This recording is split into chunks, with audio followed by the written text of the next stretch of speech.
Assalamualaikum warahmatullahi wabarakatuh. Jumpa lagi bersama saya Dr. Satrio SPTTKL di channel YouTube kesayangan kita, Dr. Gahol. Oke, seperti biasa, sebelum nonton video kali ini jangan lupa subscribe, like, comment, and share supaya channel ini berkembang dan bermanfaat untuk masyarakat luas. Oke, sebelumnya seperti biasa, seruput kopi dulu.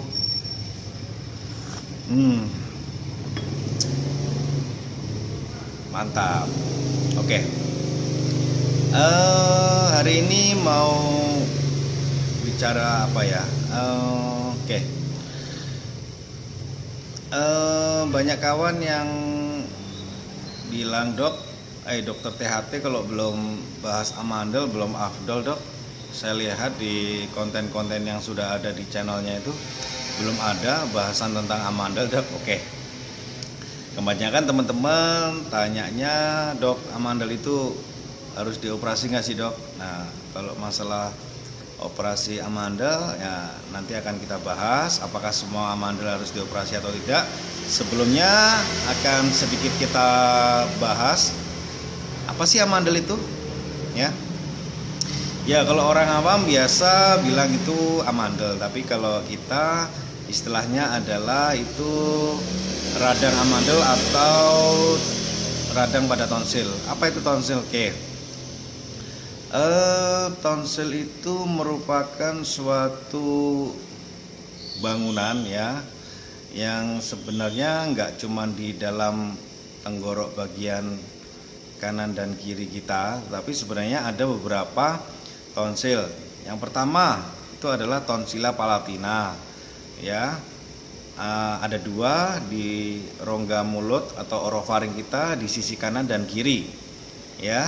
Itu yang sering orang bilang sakit amandel itu ya itu. Tapi selain itu juga ada yang namanya tonsila parengial atau kita sebut adenoid. Lokasinya ada di ujung dari belakang hidung kita, ya. Kemudian satu lagi ada tonsila lingualis, ya. Tonsila lingualis tempatnya di pangkal lidah, ya. Kadang-kadang orang bilang ada bintik-bintik di lidahnya di bagian belakangnya, itu namanya tonsila lingualis. Oke, sebenarnya tonsil itu apa sih? Jadi tonsil itu merupakan suatu jaringan limfoid yang salah satu fungsinya sebagai sistem pertahanan tubuh. Ya, salah satu fungsinya adalah untuk menyerang bakteri atau virus yang masuk ke rongga tenggorok kita. Ya. Kemudian adanya infeksi yang berulang pada tonsil atau amandel akan menyebabkan justru tonsil itu sendiri menjadi suatu fokal infeksi atau tempat bersarangnya kuman bakteri itu sendiri, sehingga nanti pada pemeriksaan, tampilan pada pemeriksaannya itu terutama pada orang dewasa, jadi di tonsil itu seperti ada kayak lubang-lubang kecil gitu, terus di tengahnya ada kayak ada putih-putih, itu yang namanya detritus. Itu produk infeksi kronis. Oke, tonsilitis sendiri dibagi menjadi dua, akut dan kronis, ya. Tonsilitis kronis akan terjadi apabila berulangnya tonsilitis akut yang tidak dilakukan pengobatan secara adekuat atau mungkin tidak diobati, sehingga lama-kelamaan kuman bakteri itu sendiri akan bersarang pada organ tonsil sendiri yang bisa menyebabkan tonsilitis kronis, ya. Dok, kalau gejala-gejala yang sering muncul pada radang amandel atau tonsilitis apa, dok? Yang paling sering orang datang dengan keluhan nyeri tenggorok, ya, atau kadang-kadang disertai dengan nyeri menelan, atau kadang-kadang tenggorok ini rasanya kayak kayak pancingan gitu ya, kalau orang sini bilang kayak pancingan gitu. Itu gejala-gejala lokal. Kemudian untuk gejala sistemiknya ya, tonsilitis bisa menyebabkan keluhan demam, kemudian nafsu makan berkurang, kemudian rasa mengantuk atau rasa-rasan seperti itu. Oke. Untuk tonsilitis sendiri juga bisa terjadi baik pada anak maupun orang dewasa.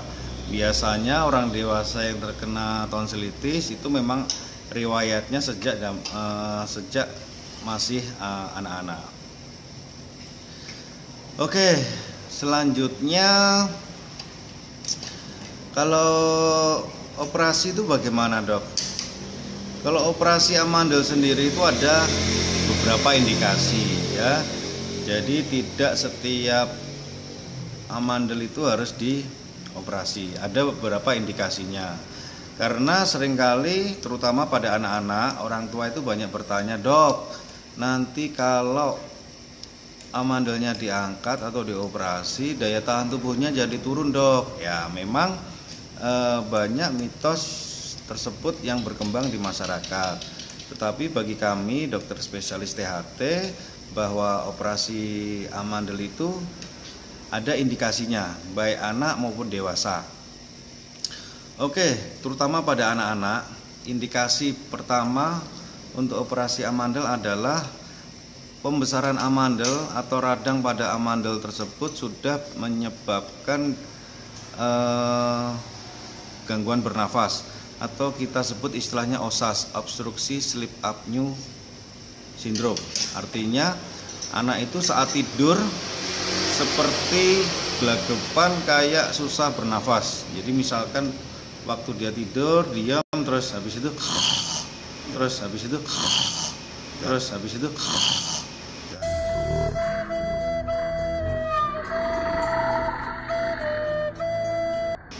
gitu ya. Atau bisa juga ya gangguan tidur sendiri sehingga menyebabkan tidur itu tidak nyenyak. Kemudian pada beberapa kasus orang dewasa, amandel itu bisa menyebabkan abses. Apa itu abses? Abses itu radang amandelnya itu saking menumpuknya kuman bakteri, dia memproduksi cairan infeksi atau nanah lah kita sebut ya, sehingga terjadi abses, sehingga harus dilakukan tonsilektomi. Tapi ada beberapa pendapat bisa sekaligus dikerjakan setelah insisi absesnya, kemudian dilanjutkan tonsilektomi, atau ditunggu beberapa waktu baru kemudian dilakukan tonsilektomi atau operasi amandel. Indikasi yang ketiga terutama pada orang tua ya, orang tua terutama usia cancer age. Jadi amandelnya itu besarnya cuma satu sisi. Kalau amandel itu besarnya cuma satu sisi, patut dicurigai bahwa itu suatu tumor ya, sehingga dilakukan biopsi atau pengangkatan untuk mengetahui jenisnya ya. Kebanyakan kalau memang itu tumor ganas, jenisnya limfoma atau non-Hodgkin limfoma. 3.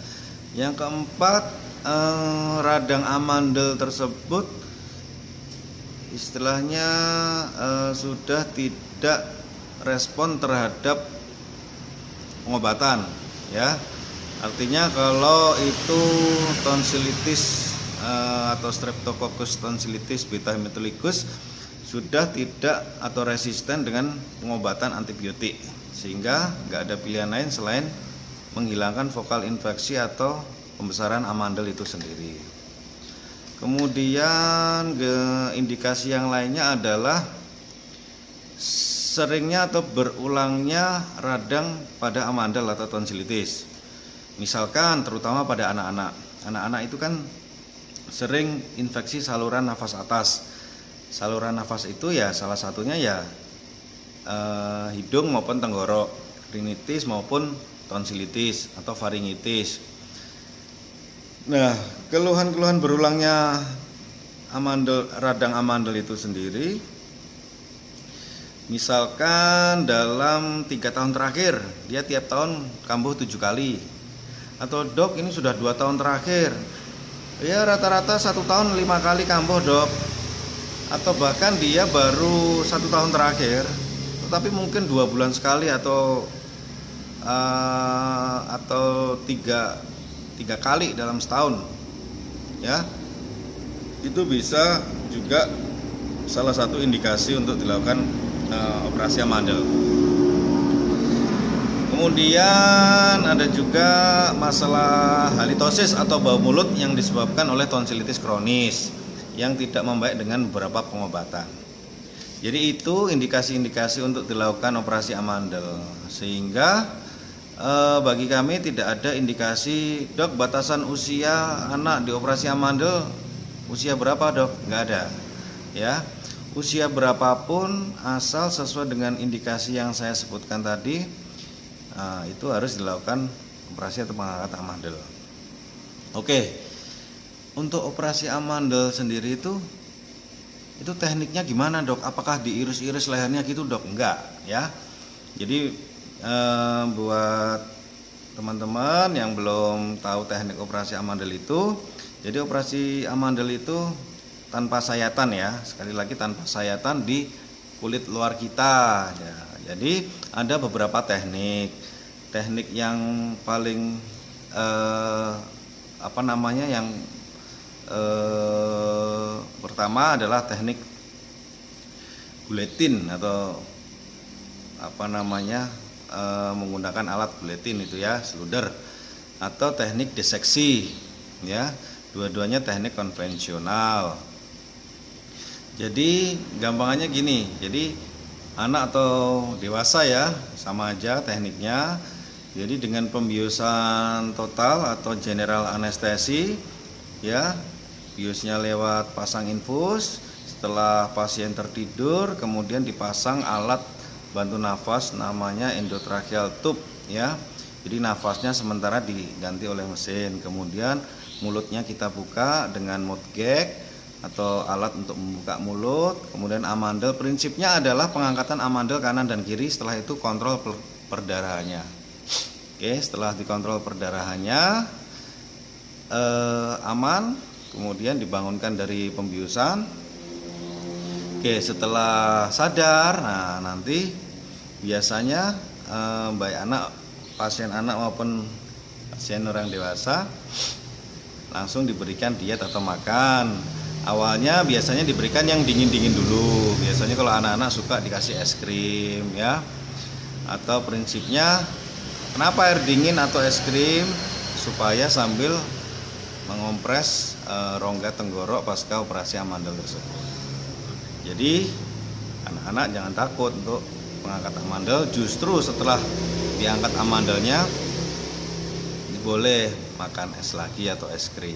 Oke ya, beberapa teknik yang lain yang berkembang banyak, ada teknik electrocauter, ada teknik radiofrekuensi, ada teknik scalpel harmonika, ada teknik laser dan banyak lagi. Tetapi pada prinsipnya sama, adalah mengangkat hipertrofi tonsil tersebut.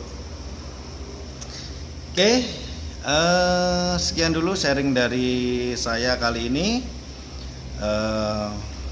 Tetap jaga kesehatan, patuhi protokol kesehatan. Sekali lagi jangan lupa ngopi hari ini. Mantap ya. Sekian, wassalamualaikum warahmatullahi wabarakatuh. Salam Gahol.